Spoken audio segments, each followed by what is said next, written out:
Hi friends, welcome to Rita's Paper Motif. I'm so glad you could join me today. Um, I want to show you some examples of using either the masks or stencils to create your backgrounds for your cards. I am going to emphasize on holiday cards today, but there's certainly room to use them for any occasion. So let's go ahead and get started. Now, before we get started, I just wanted to remind you that today is the last day for that fantastic sale from our annual catalog. So there's from 10 to 20% off of products. So like 10% off of inks and refills, refillers and that kind of thing. And then designer series paper, I believe, is going for the 20% off. So just check it out. You can go to ritaspapermotif.com, and there on the home page at the very bottom, you can see what's going on.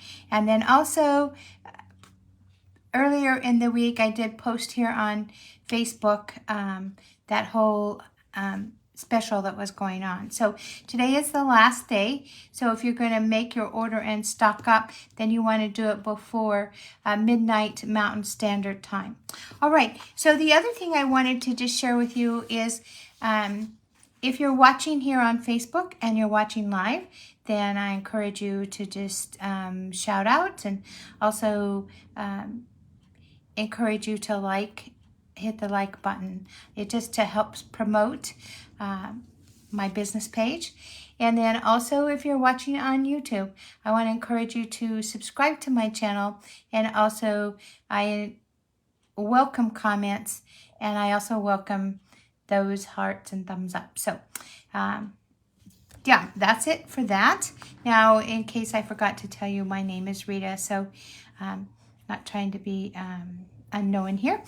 And so I wanted to show you what we're going to be talking about today. And we're going to be talking about these masks. We call them masks, but we call them masks, but sometimes people refer to them as stencils.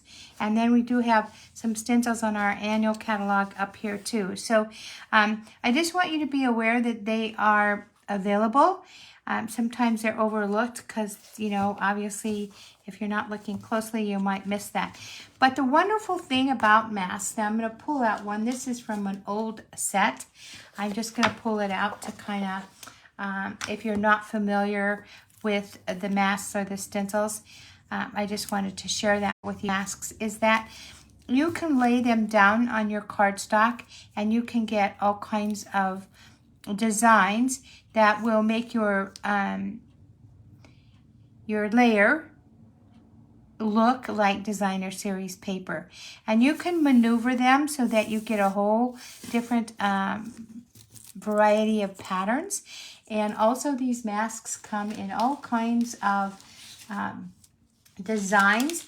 And so when you take your blending brushes with your ink and you just go over them, then you're going wherever the part that is the mask covers, then that's going to be the color of your layer. And then your ink that you're putting on here will be the color that shows through the gaps. And so I did want to show you some masks that we've had previously, so that you can see that they come in all kinds of designs. Now, the masks that we have in our catalog that I just showed you, I wanted to point out that they are great. We're not going to do this today because I have a particular card I wanted to show you, but they come in some like geometric design, and then they have a plaid that you can make. You can make your layer look like plaid. You can change it up with different ink colors, and you can blend, and that just works out great for those card layers. So let's go ahead and get into what I wanted to show you today.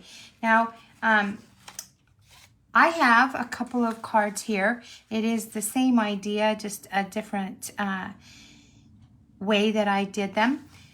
This card, they're both using gray granite cardstock, and so it's a very light gray, as you can see. And in this card, I don't know how well you can see it, but yeah, you can see it. There's little specks that are supposed to look like snow. And then, of course, the snowman. And we did have a punch. If you have the punch, that's a great tool. We had a snowman punch. It has retired, but no fear. You can also create a snowman using your circle dies. So we're going to do that today. We're going to do that kind of a snowman with the circle dies. But you can see that in this card, the snowflakes are a little brighter white, and that's because I did it a little bit differently. So, but I did use a mask to get this, and so that's what we're going to do today. So, you know, sit tight. Here we go. And I have another example to show you in a little bit of another card that I made. Now, this is the stamp set that we're going to be using today, so I did want to feature that. It is the Christmas Wishes, and I'm trying to make sure you can see this. My camera got a little mixed up right before I went on. I don't quite know what happened, but it switched all the way around. So, hope it doesn't mess up the video. But here, and I'm going to kind of zoom out so you can get the whole picture. But here is that beautiful set.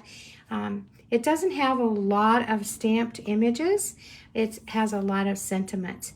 So this is great for using if you're going to use your masks or stencils to create your background for your Christmas cards. This is great because you get the sentiments and then you can use the masks for the backgrounds and the layers. So I'm going to bring out everything I have here. Let's see. Making sure I am prepared here. And so here are all the items that we're going to need.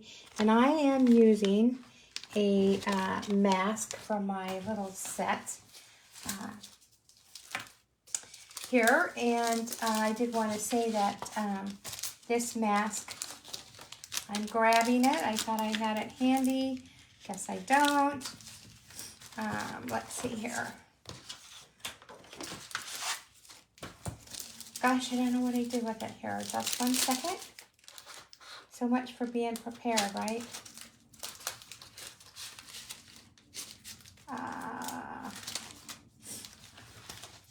We are going to, oh, here it is. Duh.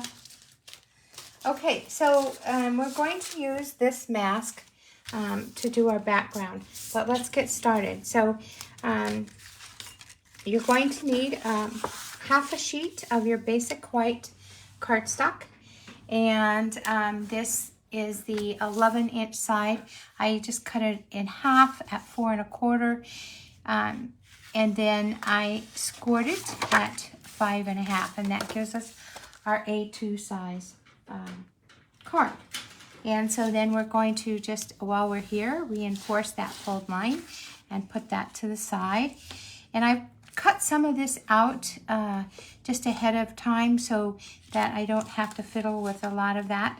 I did use the smallest of the circle dies and then the next size bigger. So maybe you can see that. That was to build the snowman. So I do have all of those already out, and I'm going to show you how I adapted them a little bit. So we're going to put that all to the side here, and I cut out these teeny tiny, and they are tiny, these teeny tiny little, hope I don't lose them, teeny tiny little arms for the snowman, and then a scarf. So I'm going to show you all of that, but let's get going on that background. So we're going to want to take our piece of gray granite, and we're going to put it on a piece of chipboard. And the reason I like to put it on the chipboard is because as I am blending and doing all those good things, then it's not getting my work surface messy. So we're going to go ahead and we're going to secure this down. Now this is measuring 4¼ by 5½, but I did that on purpose. We're not going to need it that big. I did that on purpose because if I don't like the edges of my, where I've blended my ink, or where I have, you know, and maybe we're going to emboss today, so maybe if I didn't like the end result, I have a little room to cut it off, okay? We're also not going to worry so much. I'm going to say this is the bottom, but we have the freedom to change our mind depending on how this turns out. I am trying to get this straight just because it helps, and I'm going to have to bring this closer. And so I'm trying to get that straight because we're going to blend, not with ink colors, but with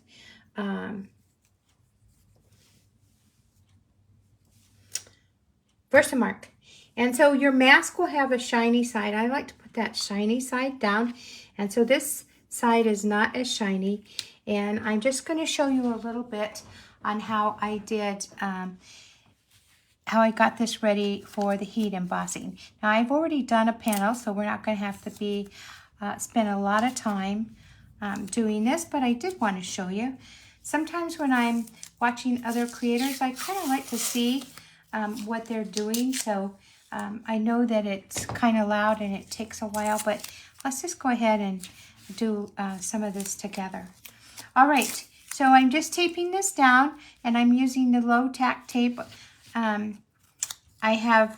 We painted at one point, and it seemed like our tape kept disappearing, and we kept replenishing it, and lo and behold, we had a ton of tape hanging out. So that's what I'm using, is I'm trying to use that up. Okay, so I did tell you that we're going to be heat embossing, so I'll tell you why. When I showed you those two cards, this card right here, let's see, I want you to be able to see it and not be too distracted with all the other things here. And I just spilled all of my, I don't know about today, a little mixed up. All right, this card I did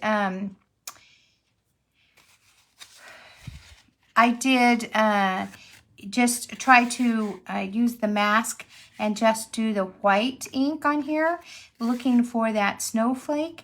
But I'll tell you what, I wanted it a little brighter white is what I wanted. And so I decided that I needed to do something differently. Once I did the white, I did go ahead and emboss it, but it still didn't come out as bright as I wanted it to come out. So I decided, instead of using that white ink on my mask here and blending it on here, I thought what I would do is do the VersaMark and then heat emboss it. So that's what we're going to do here. Now when you're using your mask for this type of thing, you know, especially what I'm doing, I'm trying to make an idea, or give an idea that it's snowing. All you need is a geometric shape of a mask, because we know that snow is, you know, there are different shapes of snowflakes, right? But you just want to give the illusion that it's snowing. And so here we go. So I'm taking this blending tool. Normally I like my blending brushes, and I'll tell you why. As these get older, now this wasn't like this in the beginning, but they have this little felt thing that hooks on this Velcro or sticks to this Velcro. But after a while, after you used them a while, you need to replace them, is basically the idea. And so, you know, this is getting a little older, and it sometimes is not sticking so much to that Velcro. And so I do prefer, when I'm blending, I do prefer our blending brushes.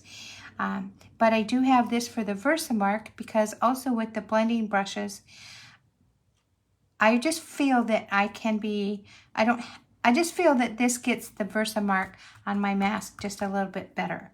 And this is the one I use for the VersaMark. But you can always change this top, and you can wash it. So if this is what you have, that's fine. You can also use a blending brush. I have never used, I'll be honest with you, with the VersaMark and the mask, I've not used a sponge. and I've not used a dauber just because I think it would take a long time. So I think you get better coverage with a tool like this or a blending brush. So let's get going. And while I'm doing this, because it's going to take some time, I did just want to encourage you to, share your experiences with the masks, because sometimes for our viewers, it's kind of nice for them to know that, maybe some of your experiences. All right, so I'm just going around here trying to get the VersaMark all over the holes here in the mask, or stencil. You can call it whichever you want. And I want to get a good saturation here, because it always appears that the color that you see through the mask when you look down on it is not necessarily the same intensity underneath the mask.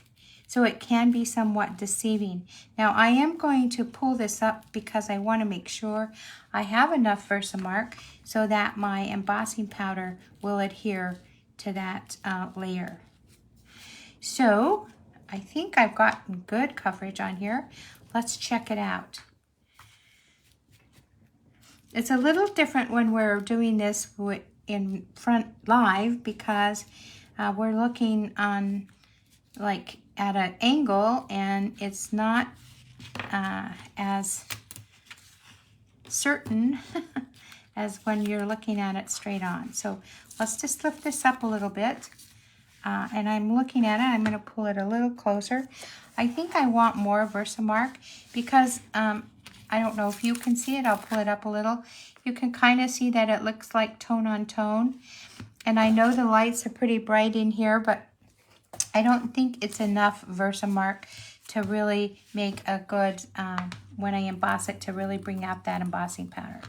And the VersaMark is kind of the ink that, it is the ink, not kind of, it is the ink that the powder sticks to. So, and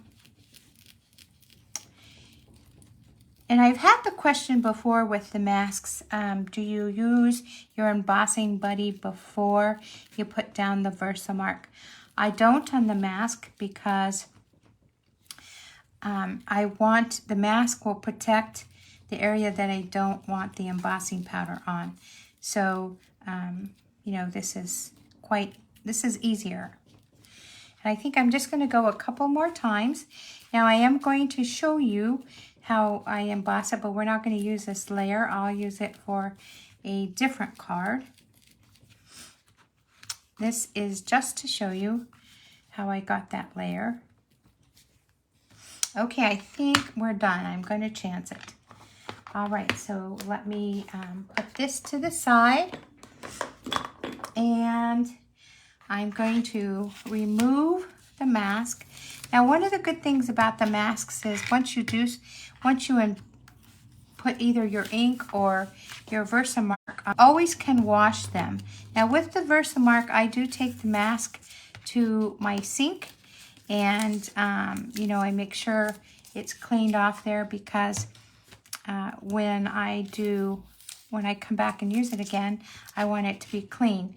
But if you were just using ink, you could take just a wet paper towel and you could just wipe it off, or you could take your chamois and wipe it off. And then you want to do front and back, because sometimes you'll get that ink or the VersaMark on the back. We're just going to put this to the side and I'll go clean it later. Let's take off our card for now, because now we're going to heat emboss it.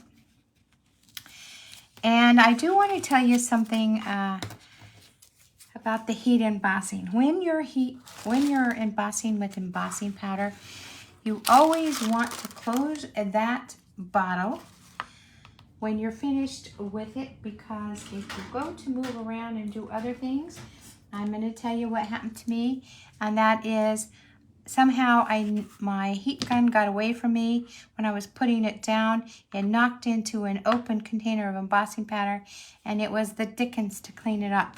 So just, once you've got your embossing powder on your item that you're embossing, just go ahead and put that lid on it.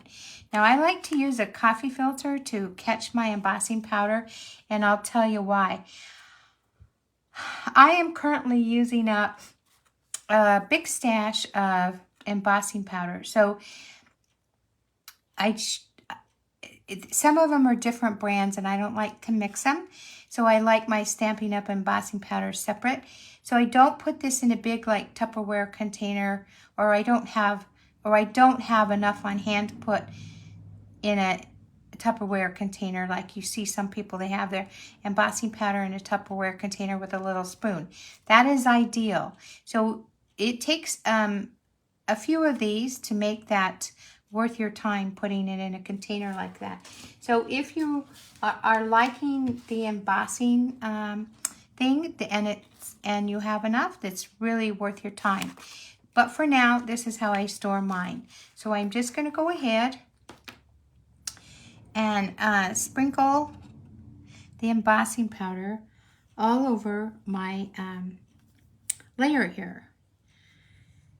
And I want to make sure I get good coverage, and you might think, whoa, you're like going to be using it all. That's okay, because we're going to have it contained, and we can put the over the amount that we don't need, or we can put it back in the container.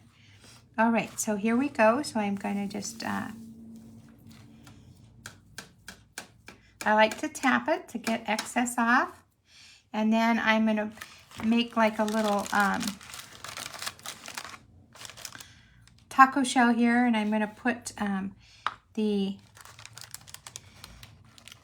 extra or the leftover embossing powder right back in the container. Right back there.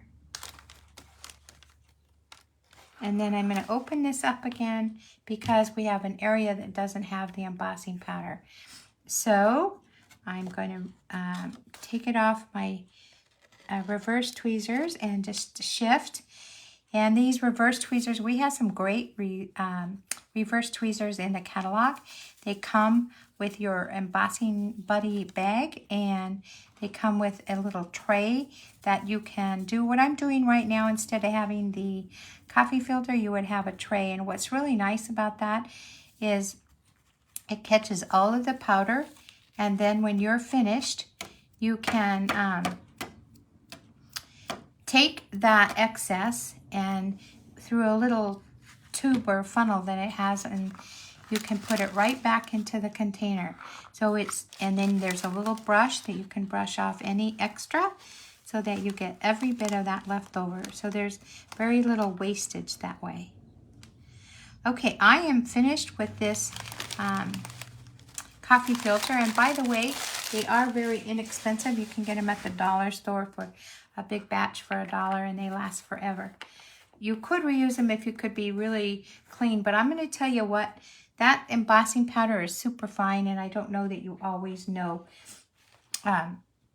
where it is.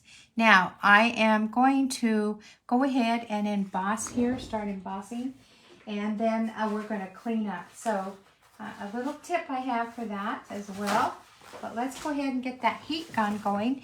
Now I wanted to forewarn you that the heat gun is loud, so just bear with me, but it does need to warm up. So I'm going to let it warm up a little. And while it's warming up, I did just want to show you what we have here. Now, again, I'm probably not going to, because I already have one done, but I wanted to show you the process. So if you have been crafting for a long time, I get that you might already know this, but for those that are just kind of beginning to craft, I did want to show you. So I just take my heat gun, it gets very hot, and I just kind of move it around on my paper, and you'll see what looks like a dull white spot will soon become bright. And that's how you know when it's done. You can see that it's happening right here. And you just want to keep your gun kind of moving so that you don't scorch an area. And we're just going to do a little bit more.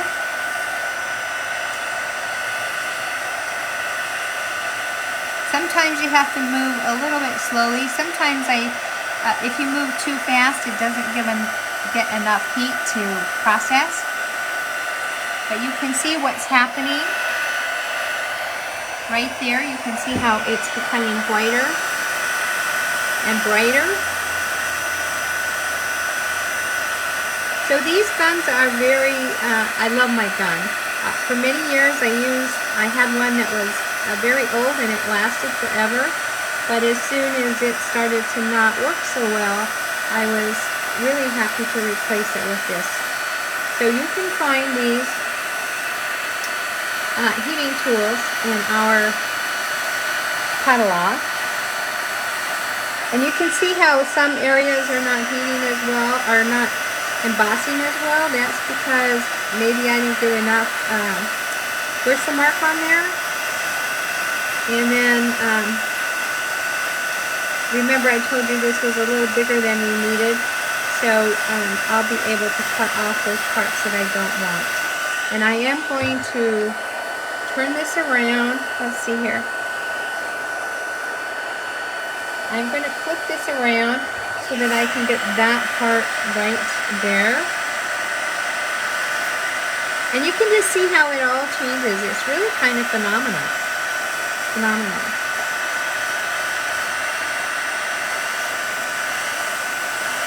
Okay, so at this point I am going to stop. It's enough for you to see what I just did. And then I'm going to bring the one that I'm going to use for our background. So this is a little bit of a different shape, and you can see that when you compare it to my card. But it doesn't really, you know, I'm just trying to show you the technique here, and it really doesn't matter. Any geometric shape or any shape will work. And as maybe you don't want it so bright white, maybe you want it a little more subdued, so you would control that, because you can see here where the VersaMark is not as abundant, it didn't get as white. So maybe that's what you want. You definitely, it's up to you. It'll be your card and it's up to you. All right, we're going to put this aside because we're not going to use this card. But I am going to show you a little trick with cleanup, and then we're going to make our card. I like to leave this, this is actually the back. When I got some designer series paper, this came as the back in the package to stabilize the designer series paper. But I save them because not only can you use them for a lot of projects, but they're great for this. And so I'm just going to tap that off in my garbage can. And of course we don't need it anymore, so we'll put it aside. And then I'm going to take a Swiffer. So when you get when you have Swiffers, you can cut them. This is cut in half. This is a whole sheet cut in half. There's something that's really great about the Swiffers because they pick up all of that embossing powder. So paper towel is great for cleaning up too, but really paper towel doesn't pick up that fine powder. And then sometimes, you know, you can just like, it just cleans everything. So it's okay if you go beyond where you were embossing. But that really does clean it up. I don't feel any grit on here, and so I won't get it on my card. And then those Swiffers come in a big enough package that you could really, you know, use them for a long time. So let's go ahead and start building our card. We have some pieces here. I wanted to kind of build that snowman first, and then we'll get to it. So let's see here. I want to make sure I have all the pieces. Yeah, here's a little. Okay, this is what we're going to make the snow. Now here's the card that I had already done. I'm going to measure it because I can't remember if I cut it down. But this is going to be part of the snow, so we're going to have to work on this. And then we're going to make our little snowman. So I had one small circle that I made with the smallest die. And so that's going to be the very top of the snowman. And then I used this other die and I cut 2 circles. So here's one and here's the other. And I think, let me see, I'll put it on the back of this so you can see. You'll see that this one is a little bit smaller, and that's because I just shaved some off with my scissors. And I also cut a straight, cut it a little bit straight right here. And that is because this is going to be the middle circle. Here is the bottom circle, and I did kind of cut a little off to make it a little square because, you know, as the snowman sits on the ground, of course, the bottom part is kind of flat and not round, right? And so that's why I did that. But this is going to be the bottom of, and I'll bring out my, here we go. This will probably work better. This is going to be the bottom. This is going to be the middle. And this is going to be the head. So before we start building that though, we want to cut out some things. So I know that we want a hat. And so I'm going to free cut that. But here's how I did that. Now I have to bring it a little closer. I know that sometimes it seems like I say that a lot, but, well, I do. All right, so I'm just going to go ahead and I'm free cutting, remember? So this is as long as I want it right here. So I'll just cut that part off and I'm remeasure, and that works. And then I know that I need to leave room for a brim. And then I'm just going to cut up.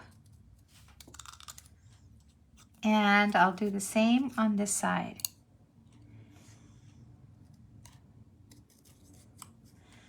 So the brim. And then let's see here. And then where was I cutting? Right here.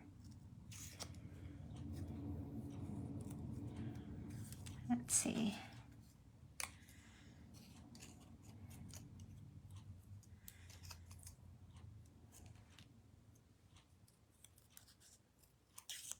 Okay, so we have a little hat right now. And then I did already go ahead and cut the scarf, but here's what I did. I took that smaller circle and I laid it on this middle circle. That's how I got that kind of dip, is I laid it there. So this was all circular. I laid it there, and then I took my pencil and drew a line, and then I just cut at the bottom part, right? So I just traced it. So I traced this part and this part, and then I just cut the bottom. And then I knew I wanted a scarf, so I just took some designer series paper, or you could take, gonna measure it, and I just cut this out kind of freehand. I did kind of use this circle as a guide, so you can do that too. And I know this doesn't look like a perfect scarf, but you know what? My snowman's not perfect, so I'm okay with that.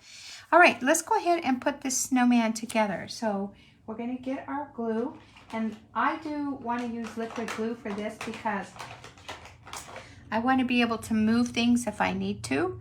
So first of what I'm going to do is I'm going to go ahead and put that hat on. And I'm going to put the hat on, I'm going to put the glue on the back of the hat. So I'm just going to put it right here. I don't need a lot of glue. I do want it to stick up. And I tend to use too much glue, so I have to keep myself in check. So there's the little hat. And then I'm going to go ahead and put on this scarf. I want the blue side. This was designer series paper, and it was just a tiny little square, so that's what I'm using. But I do want to get some glue on that. So we'll put the glue. Okay. And then I'm going to put that right here. And I want to double check because there we go. I don't want it to, I want this to sit right on it. So let's do it like that. Now, obviously, you have some sticking out, right? So that's okay. We'll just cut it off. When you're working with really tiny little things like this and you don't have a die, sometimes that's how we have to do it. Okay, so now all I need to do is kind of put these all together. This is the flat part of the, right here is the flat part. So we're just going to a little bit of glue. And then we're going to stick this on here. You can see my snowman is coming together.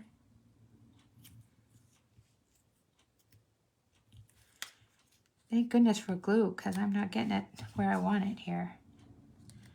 Okay. And then I'm going to take some markers, and I'm going to take my little fine tip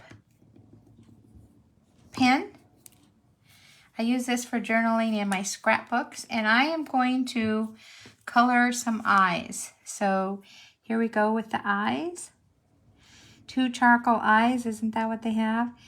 If it was a bigger snowman, I would love to use buttons, but obviously this is not big enough for that.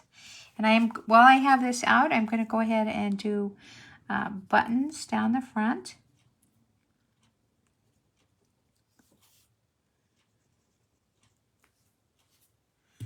And let's see how good a job I do. Oh, that's not even a circle.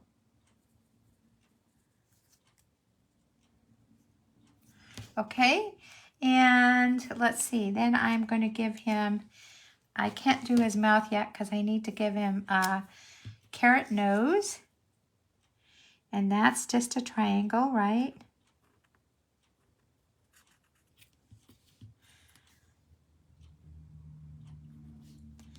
Okay, and I want to see how good I did close up. Doesn't look like very much like a carrot, I will say that.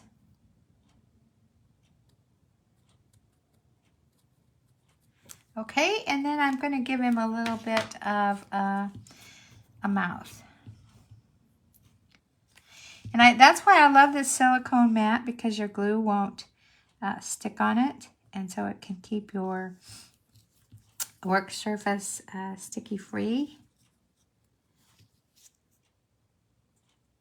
And just little marks like this is all I'm doing for the little face, mouth. And then let's go ahead and put the head on.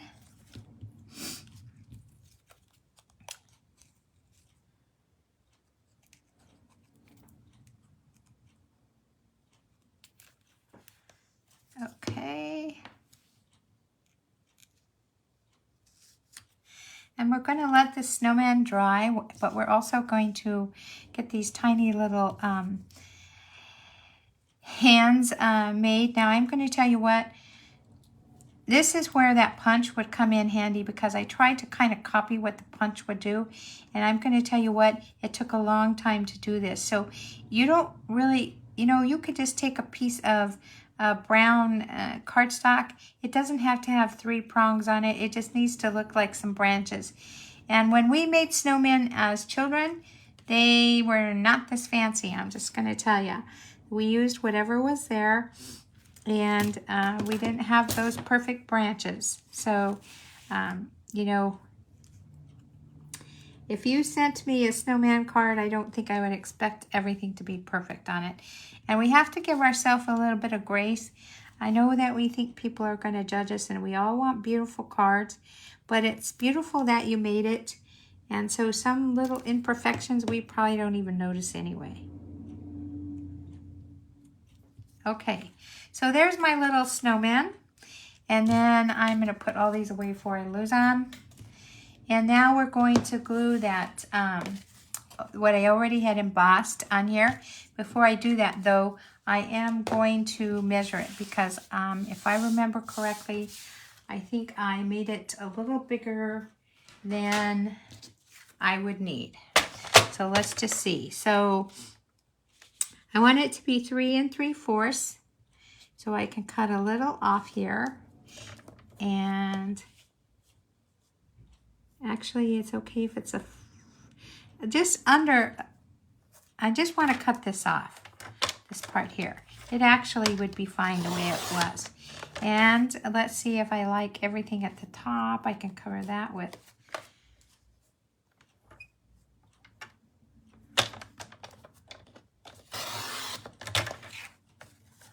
Okay. I can cover this part that's not perfect with the snow that we're going to put on there. So let's just see what this is. I want it to be 5 1/4, and that's fine. So we're good. All right, let's go ahead and put that on our card base. And for the card base, I don't think I told you, but I am using basic white, the thick basic white. And before we do that, let's do our snow.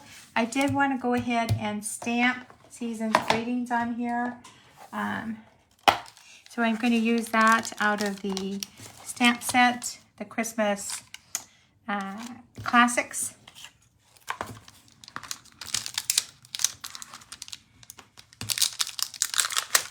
I don't know why I left this on. I'm trying something new. I usually throw this lightweight plastic away, but sometimes I don't know. I just was thinking maybe it would protect it. I don't know what I'm thinking. All right, let's just go ahead and put this on here. Now I am going to use the black Memento ink. You could use basic gray if you wanted to, but I'm going to go ahead and put this. Maybe I should cut it first. So I want it to be like snow. So I'm going to just cut like this. And that is going to be the snow. So let's go ahead and stamp it. I'm stamping Season's Greetings. And one of the reasons that I chose this stamp is because I like that it's kind of long. Nice and long. Let's see, nice and long. And so it would take up a little bit of that bottom real estate there. So I've already used this, obviously, so I didn't need to. When I get stamps, first of all, I like to kind of just rub my hand onto that chemical that they have. It's not hurtful, but it just helps the ink to stick better. All right, so Season's Greetings. I'm going to try and get this straight here. Let's see, can you see me? I'll put it up so you can see. All right, right here. Let's see, let's try and get this straight as we can.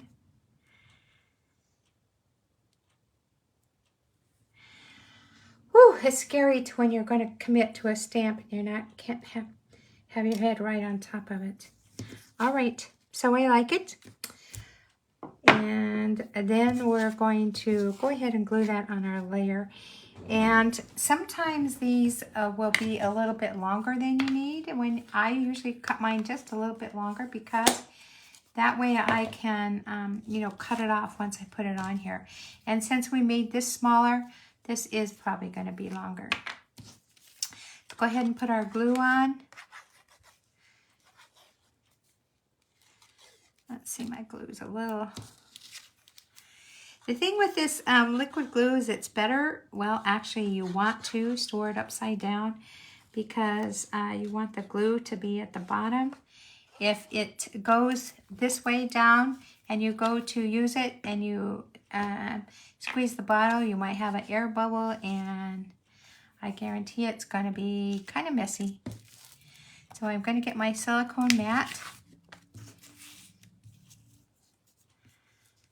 And here we go. This aside, just double checking. Good thing I did.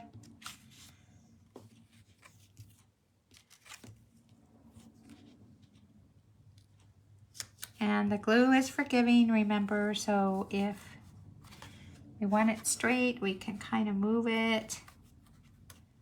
And I do want to move it over because I want this sentiment to be on the card, and it was kind of, the S was kind of sticking off. So there we go. And then we can just come in with our scissors and cut off any extra here. We can use our cardstock as a guide. Okay, same on this side. Okay, and now we can get rid of this garbage, and we will stick this on our card base.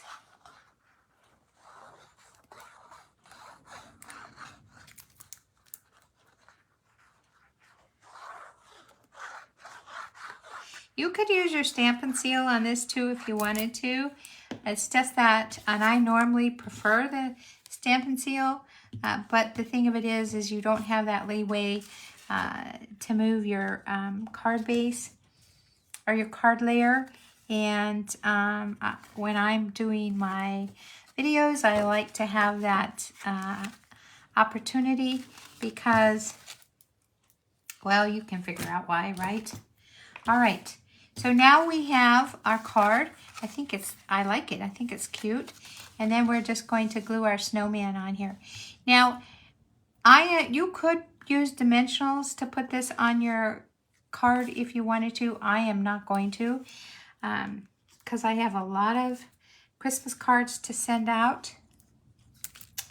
And I don't want to, I'm afraid this glue's gonna come out in a glob. I want as little postage as I have to use, actually. That makes sense. And I think I'm probably gonna put a Christmas letter in this as well. So, let's see here. So I'm just gonna set my snowman just down there.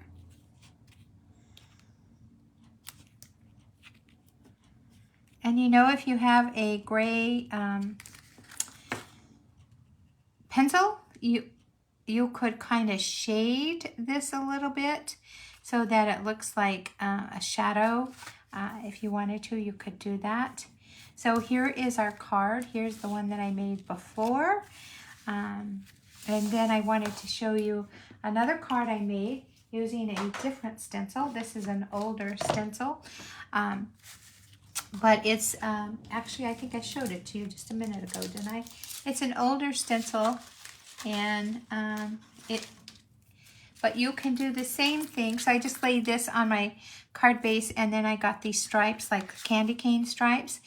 You can do the same thing with washi tape. So wherever you have your washi tape is where you're going to have the color of your card layer. So if you're using white, and you put your masking tape right here, you're going to have, that's going to be a white spot when you release the washi tape. So if I find a design I like and I don't have a stencil, then I definitely will use washi tape to mask off the areas that I don't want ink on. And what I like about most of the washi tape, if you are careful, you can peel it up and it doesn't hurt your card front.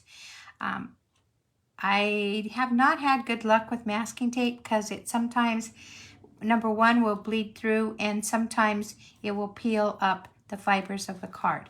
So washi tape I've had great luck with. So if I don't have a certain mask or stencil, then I definitely will use the washi tape.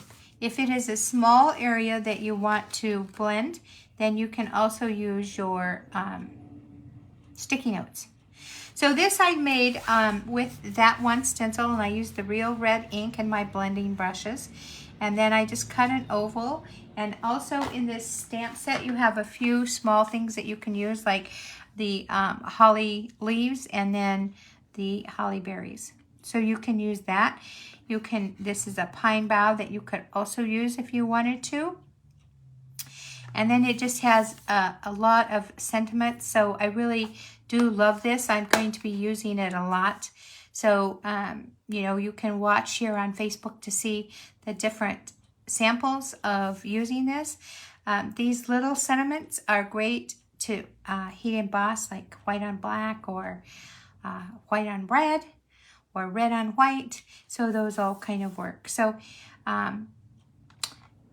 so we made our card today. I hope you like it. I hope you'll try the masks, and you know, it's a good thing to increase your inventory so that you have just a little more opportunity to make different cards.